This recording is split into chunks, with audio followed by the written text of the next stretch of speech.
Hi friends, అందరికీ కూడా నమస్కారం. నేను లక్ష్మీకాంత. మనం ఈరోజు చక్కటి టాపిక్తో వచ్చామన్నమాట. ఎగ్జామ్ సిరీస్ అయిపోయాయి కదా పిల్లలకి. ఇంకా వీడియోస్ ఇంకా స్టాప్ చేసేసాను, మళ్ళీ చూద్దాము. ఈసారి మనం పెద్దలు అడల్ట్ సిరీస్ చేస్తున్నాం అన్నమాట. ఇది కూడా మనం అందరికీ తెలియాలి కదా. ముఖ్యంగా మనమే మారాలి. ఇక్కడ పెద్దవాళ్ళు మారితే చాలా బాగుంటుంది. ఇంతవరకు నేను పిల్లల గురించి చేశాను, టీచర్స్ గురించి చేశాను. ఇప్పుడు మనం పేరెంట్స్ గురించి కూడా చేశాము. ఇప్పుడు మనం అడల్ట్స్ ఎక్కడ ఇరుకోబోతున్నారు అనేది మనం చూద్దాము. మనిషికి దుఃఖం ఎక్కడ మొదలవుతుంది అనేది ఇక్కడ చూద్దాము. మనిషి దుఃఖం ఎక్కడ మొదలవుతుంది, అసలు దుఃఖం ఎక్కడుంది అనేది మనం ఇక్కడ చూస్తూ ఉన్నాము. అసలు దుఃఖం అనేది ఎక్కడి నుంచి వస్తుంది? అందరూ అనుకుంటూ ఉంటారు పరిస్థితుల వల్ల, మనకున్న పరిస్థితుల వల్ల మనకి దుఃఖం వస్తూ ఉంది అనేసి అనుకుంటూ ఉంటాం. చాలాసార్లు మన అంచనాలు ఎక్స్పెక్టేషన్స్ ఎక్కువ పెట్టుకుంటాం కదా, అప్పుడు మనకి దుఃఖం వస్తూ ఉంటుంది అనమాట. ఇక్కడ ఏం చేయొచ్చు అంటే, మనిషి దుఃఖం బయట ప్రపంచం వల్ల మాత్రమే కాదు. బయట ప్రపంచం వల్ల మనిషికి దుఃఖం రాదు, కానీ చాలాసార్లు అది మన అంచనాలు, మన పట్టుదల, పోలికల వల్ల మొదలవుతుందన్నమాట. ఎలా అంటే ఎక్స్పెక్టేషన్స్ ఎక్కువ పెట్టుకోవడం, పట్టుదల ఉంటుంది. నేను అది సాధించాలి, ఇది సాధించాలి అని ఒకటి, ఎవరో మనల్ని ఇది చేయాలి అన్నట్టుగా పొగడాలి, ఎన్నెన్నో మనం అనుకుంటూ ఉంటాం కదా. అక్కడ చాలా దుఃఖం వస్తూ ఉంటుంది అనమాట. దీనికి మనం 3 స్టెప్స్ ఉన్నాయి. దానికి మనం చూద్దాము. ఇక్కడ అంచనాలు ఇలా జరగాలన్నమాట. ఎలా జరగాలి? ఈ దుఃఖం పోవడానికి మనం చర్చించుకోబోతున్నాం అనమాట. అదేంటంటే, ఎదుటి వాళ్ళు మనల్ని అర్థం చేసుకోవాలి.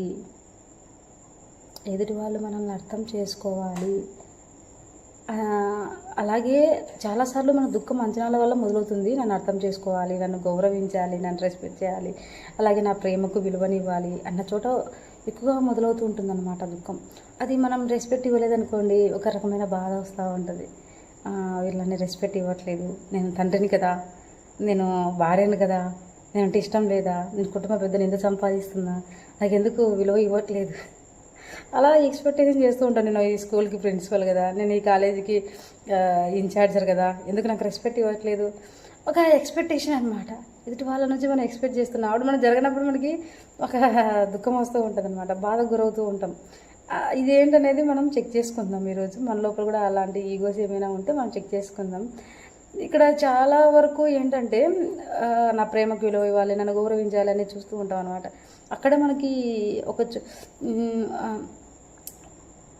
నా ప్రేమకు విలువనివ్వాలి అన్న చోటనే మనకు దుఃఖం మొదలవుతూ ఉంటుంది అనమాట. అది గమనించాలి ఇక్కడ.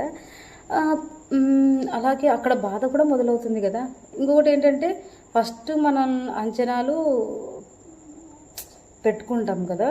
స్టెప్ 1 ఏంటంటే, అంచనాలు ఉండడం వల్ల, ఎక్స్పెక్టేషన్స్ ఉండడం వల్ల మనకు బాధ కలుగుతూ ఉంటుంది. సెకండ్ ఏంటంటే ఎక్కువగా కంపారిజన్ చేస్తూ ఉంటాం మనల్ని వేరే వాళ్ళ లైఫ్తో అనమాట. అప్పుడు మనకి చాలా దుఃఖం వస్తూ ఉంటుంది. వాళ్ళది బాగుంది, నాదేంటి. పోలిక ఉన్న చోట శాంతి ఉండదన్నమాట. ఇది మెయిన్ గుర్తుపెట్టుకోవాలి అందరూ. ఎక్కడైతే కంపారిజన్ ఉంటుందో అక్కడ శాంతి ఉండదు. చాలా ఇంపార్టెంట్ అనమాట. వాళ్ళది బాగుంది, నాకు బాగలేదు ఏంటి అనేసి మనం అనుకుంటూ ఉంటాము. మన జీవితాన్ని ఇతరులతో పోల్చుకుంటే మనకు శాంతి పోతుంది అనమాట. వాళ్ళకి డబ్బు ఉంది, వాళ్ళ పిల్లలు బాగున్నారు, వాళ్ళ జీవితం సెట్ అయిపోయింది అని అనుకుంటూ మనల్ని మనం చిన్న చూపు చూస్తూ ఉంటాం అనమాట. పోలిక ఉన్న చోట ఆనందం నిలవదు అనమాట. స్టెప్ 3 ఏంటంటే, పట్టుదల, ఒక మనసు మాయ. నేను అది చేయాలి, ఇది చేయాలి, ఒక పట్టుదలకు పోతూ ఉంటాం అనమాట. మనకు ఎంత వీలైందో అంత చేయొచ్చు, కానీ నేను ఇంకా ఇదవ్వాలి, అందరితో పొగిడించుకోవాలి, నేను అదే అవ్వాలి, ఒక కలెక్టర్ అవ్వాలి, ఇంత శాలరీ హై ఉండాలి, అందరూ నన్ను రెస్పెక్ట్ చేయాలి, ఇది చేస్తేనే నాకు అనేసి ఒక పట్టుదలకు పోతూ ఉంటాం అనమాట. అప్పుడు చాలా బాధ గురవుతూ ఉంటాం అనమాట. ఇక్కడ ఏంటంటే, మనసు పట్టుదల, నా మాటే జరగాలి. పట్టుదల పెరిగితే మనం ఏమవుతుందంటే, బాధ కూడా పెరుగుతుందన్నమాట. పట్టుదల పెరిగే కొద్దీ బాధ కూడా పెరుగుతూ ఉంటుంది. ఎందుకంటే నా మాటే వినాలని మనం ఉంటాం. ఒక బాస్గా నా మాటే వినాలి అనుకుంటూ ఉంటాం, కానీ అక్కడ జరగాలి కదా. వాళ్ళకి కొన్ని సమస్యలు ఉంటాయి, కొన్ని ప్రాబ్లమ్స్ ఉంటాయి, నీకు నచ్చినట్టుగా వాళ్ళు ఉండరు.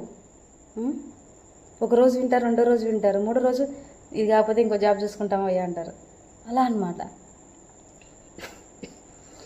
కాబట్టి ఫ్రెండ్స్ మనం ఏం చేయాలి అంటే అర్థం చేసుకోవాలి. ఇక్కడ పట్టుదల పెరిగితే బాధ కూడా పెరుగుతుంది. జీవితం మనం అనుకున్నట్టు జరగాలి అంటే మనం బాధ కారణం పిల్లలు ఇలా ఉండాలి, ఫ్యామిలీ అలా ఉండాలి, సంబంధాలు ఇలా ఉండాలి అని గట్టిగా పట్టుకుంటే జీవితం కొంచెం మారినా మనం విరిగిపోతాం అనమాట.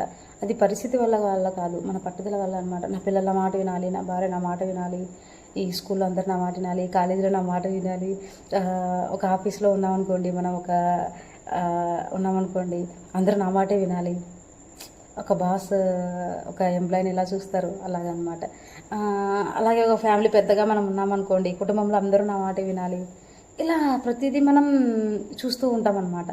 అప్పుడు మనం ఏమవుతుందంటే మన బాధకి మనమే కారణం అవుతూ ఉంటాం అన్నమాట. కాబట్టి జీవితం మనం అనుకున్నట్టు జరగాలి అంటే చాలా బాధ అవుతూ ఉంటుంది. కాబట్టి ఇక్కడ ఏం చేయాలి అంటే పరిష్కారం ఏమిటి అంటే అవగాహన, గమనించడం, వదలడం. దాన్ని గమనించాలి. గమనించి ఎందుకు వాళ్ళు నా మాట వినాలి, నేను చేస్తున్నది కరెక్ట్ అయితే కరెక్ట్ నీ మాట వింటారు. నువ్వు అస్తమానం సీరియస్గా ఉండు, ఫ్యామిలీతో చిరాకు పడుతూ ఉంటే నీ మాట ఎవరు వింటారు?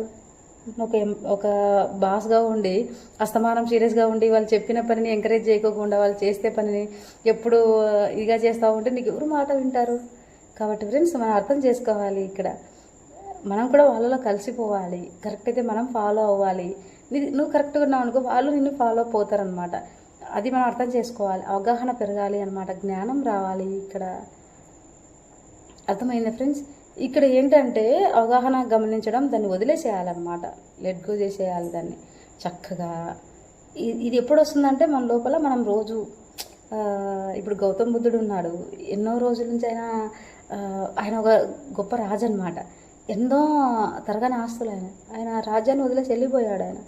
ఆయన ఏంటంటే మనిషి దుఃఖం ఎక్కడ మొదలవుతూ ఉంది, ఏంటి దానికి సంబంధం ఏంటి అనేసి అన్నీ ఆయన వెతికాడు.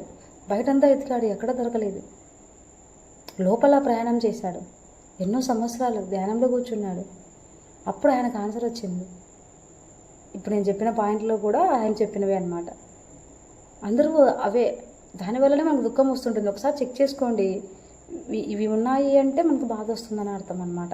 కాబట్టి ఫ్రెండ్స్ మనం ఏం చేయాలంటే మన లోపలికి మనం వెళ్ళినప్పుడు, ధ్యానం చేసినప్పుడు, మనల్ని మనం అర్థం చేసుకుంటున్నప్పుడు నాలో తప్పు ఉందా, నేను ఎలా మారాలి, నేనేమైనా మిస్టేక్ చేస్తున్నానా, అందరినీ కంట్రోల్ చేస్తున్నానా, అందరితో కలిసిపోయి జీవిస్తున్నానా, నన్ను చూసే వాళ్ళు భయపడుతున్నారా, లేకపోతే రెస్పెక్ట్ చేస్తున్నారా, ఒక గౌరవం ఇస్తున్నారా ఒక బాస్గా. ఇలా ప్రతిదీ కూడా మనం మన లైఫ్ని లోపలికి వెతకాలన్నమాట. వెతికితే మనకు తెలుస్తుంది, అప్పుడు అర్థమవుతుంది అన్నమాట. అంటే ఎలా అంటే మన లోపలికి మనం శ్వాసను గమనించినప్పుడు, డీప్గా శ్వాసను తీసుకుంటూ వదులుతూ ఉన్నప్పుడు మనల్ని మనం అర్థం చేసుకోగలుగుతాం. నీ లోపల ఏంది ఫీల్ అవుతున్నావు, నువ్వేంటనేది నీకు తెలుస్తుంది. ఎప్పుడు ప్రపంచం మారాలి, నేను చెప్పినట్టే వినాలి, ప్రపంచం నాకు నచ్చినట్టుగా ఉండాలంటే అవ్వదు. నీ ఇంట్లో ఉన్న నలుగురు పిల్లలే నీ మాట వినరు. అప్పుడు ప్రపంచం ఎలా ఉంటుంది? కాబట్టి ఫ్రెండ్స్ మనం ఏం చేయాలి అంటే సమాజాన్ని అర్థం చేసుకోవాలి. మనకు నచ్చినట్టుగా మనం ఉండాలి. అంటే మనకు సెల్ఫ్ రెస్పెక్ట్ ఇంపార్టెంటే, కానీ అది బలవంతంగా భయంతో వచ్చిన సెల్ఫ్ రెస్పెక్ట్ కాదు. నీ పైన ప్రేమతో రావాలి, నువ్వు చేసే పనుల వల్ల రావాలి. అలా రావచ్చు, ఓకేనా? కాబట్టి ఫ్రెండ్స్ మనం ఏం చేయాలి అంటే రోజు ఒక అరగంటకైనా ధ్యానం చేస్తూ మనల్ని మన లోపల మనం ప్రయాణం చేసినప్పుడు చాలా ఈజీగా మన ఈ సమస్యలన్నీ, దుఃఖాన్ని మనం లోపల నుంచి మనం తీసేసుకోగలుగుతాం అన్నమాట.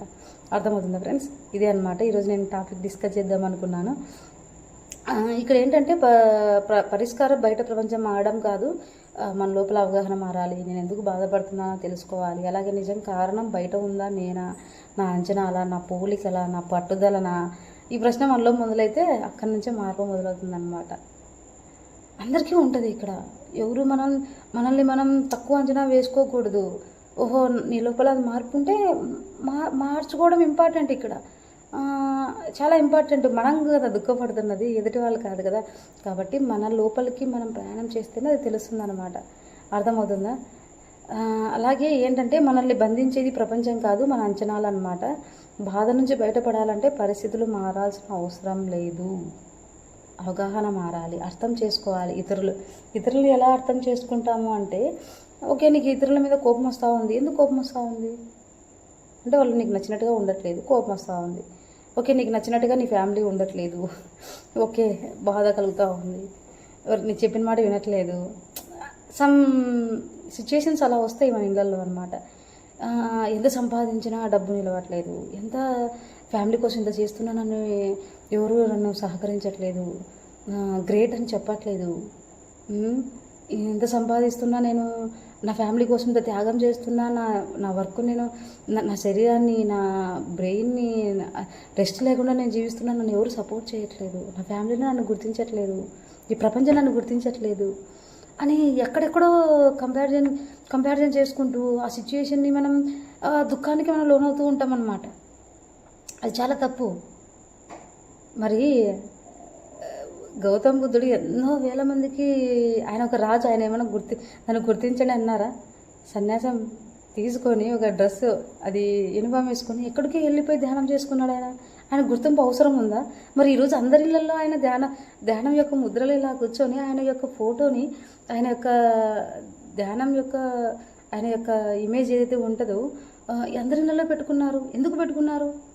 ఆయన ఎన్నో రీసెర్చ్ చేశారు. ఒక గొప్ప సైంటిస్ట్ అనమాట ఆయన ఒక సైంటిస్ట్.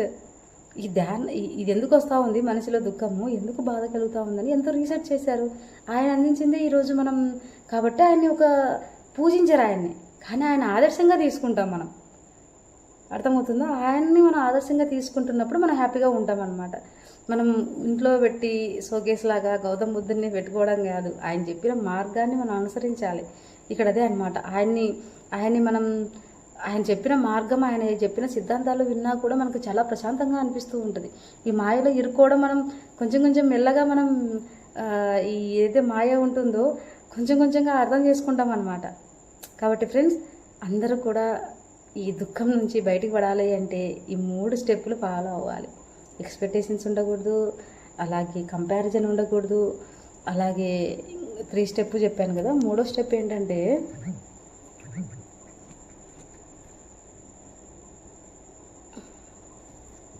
పట్టుదల అనమాట. మనసు ఒక మాయ, అది ఎక్కువగా మనం ఎక్కువ చేస్తూ ఉంటాం కదా, అదనమాట నేను చెప్పడం. ఇక్కడ ఏంటంటే ఫ్రెండ్స్, చాలా వరకు ఈ మనిషి దుఃఖంలో ఉన్నంతసేపు శాంతి ఉండదు అనమాట. మనం ప్రశాంతంగా ఉండాలి, గుడికి వెళ్తాము, ప్రశాంతంగా ఉండాలి దేవుడు అనుకుంటూ ఉంటాం. మరి ఎక్కడి నుంచి వస్తుంది ఆ ప్రశాంతత అంటే ఇవన్నీ లేనప్పుడు మనకు ప్రశాంతత వస్తుంది అనమాట. ముఖ్యంగా ఈ 3 మనల్ని స్పాయిల్ చేస్తూ ఉంటాయి. ప్రతి మనిషిలో ఈ 3 దుర్గుణాలు ఉంటాయన్నమాట. దుర్గుణాలు అనే కన్నా కూడా ఇవి ఒక అవి అప్పటికప్పుడు వస్తూ ఉంటాయి మన లోపల. ఉంటాయంటే మన లోపల ఉంటాయి కాదు, సిచ్యుయేషన్ బట్టి మన లోపల నుంచి బయటకు వస్తూ ఉంటాయి అన్నమాట. అవి మనం గమనించుకోగలిగితే చాలా ఈజీగా మనం ఇక్కడ నుంచి, ఈ దుఃఖంలో నుంచి, ఈ మనసు మాయలో నుంచి మనం బయటపడచ్చు అనమాట. ఈరోజు నేను డిస్కస్ చేద్దాం అనుకున్నాను. Thank you so much friends, అందరికీ కూడా థ్యాంక్ యూ సో మచ్. ఈ ఛానల్ని సబ్స్క్రైబ్ చేయండి, లైక్ చేయండి, మీకు నచ్చితే అందరికీ షేర్ చేయండి. Thank you so much. Love and light.